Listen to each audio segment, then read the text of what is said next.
কিতাবে তো পাই মালাকুল মউতকে মৃত্যুর কোলে ঢেলা পড়তে হবে। সর্বশেষ উনি মারা যাবেন, গুনার পরে আর কেউ মারা যাবেন না। সর্বশেষ আল্লাহ জিজ্ঞেস করবে মান বাকিয়া, কে বাকি? তো মালাকুল মউত বলবে আনা ওয়া আনতাল হাইয়ুল্লাযী লা তামুত, আমি বাকি আর আপনি চিরঞ্জীব, আর কেউ নাই।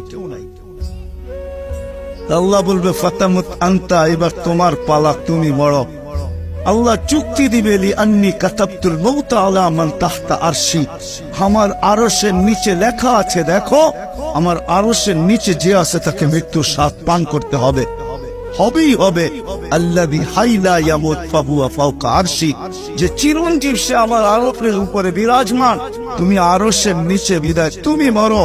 সায়ুলকি আলাইহি সাকারাতাল মউত, মৃত্যুর যাতনা আল্লাহ ওনার উপরে ঢালবেন, উনি জমিনে পড়বে আর একটা চিৎকার দিবে, যেখানে আছে ওইখানে পড়বে আর একটা চিৎকার দিবে আর বলবে লাউ আলিমতু সাকরাতাল মউত মা কাবাসতু আরওয়াহাল মুমিনিন, মৃত্যুর যাতনা যদি আমার জানা থাকতো তাহলে কোন মুমিন মুসলমানকে আমি এত কষ্ট দিয়ে নিয়ে আসতাম না।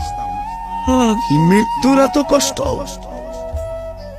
আল্লাহকে যদি প্রশ্ন করি ফেরেশতা তো চলে যাবে, তো আমাদের নবীজির উপরে দুরূদ কে পড়বে? আল্লাহ বলে তোর মতো বেওকুফ তো দেখি নাই, তুই মনে হয় কোরআন পড়িস, কোনদিন পাবিস না, শুরুতেই তো আমার নাম ইন্নাল্লাহা ওয়া মালাইকাতাহু, আমি আল্লাহ পড়তে থাকবো, আমি চিরঞ্জীব, বন্ধুর দুরূদ আমি কোনদিন বন্ধ হতে দিব না না না।